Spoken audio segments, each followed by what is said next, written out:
لا الحمد لله.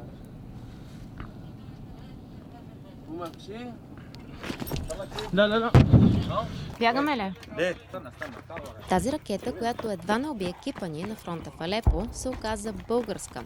Една от стотиците ракети град, които джихадистите от фронта Ал-Нусра изстрелват от жилищните квартали в източната част на града.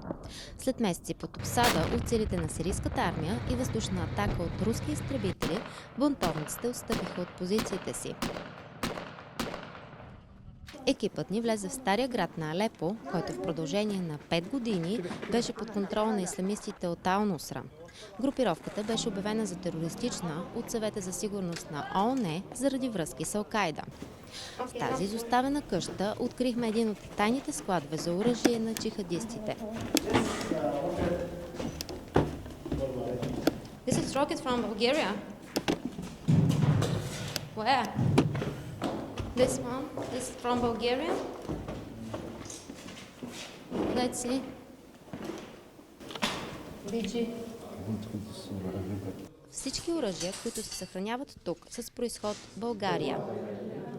Джихадистите в Алепо използват предимно българско оръжие, произведено в ВМЗ Сопот. В 9 склада, само в стария град на Алепо, бунтовниците от фронта Ал-Нусра са складирали 2 милиона снаряди за тежка картечница и 4000 ракети град с произход България. Тези 122 мм ракети град с обсег на действие до няколко километра са сред най-смъртоносните за цивилното население на Алепо, тъй като падат в жилищните квартали. Освен тях, джихадистите са използвали български боеприпаси с калибър 73 мм за противотанкови оръдия и противотанкови снаряди с калибър 40 мм за РПГ. Износител на боеприпасите е частната оръжейна фирма Аркус АД, град Лясковец, а на етикетите върху съндъците с оръжия има български имена. Тези боеприпаси са подготвени за износ от България през месец юли миналата година. Тази пратка също е тръгнала от България през октомври 2015 година. Имената, които са посочени, са същите: Иванов, Димитрова, а фирмата износител е Аркус АД, град Лясковец.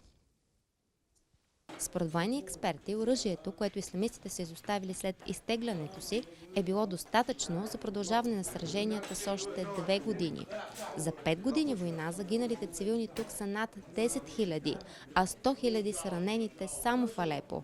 Част от жертвите са убити с българско оръжие.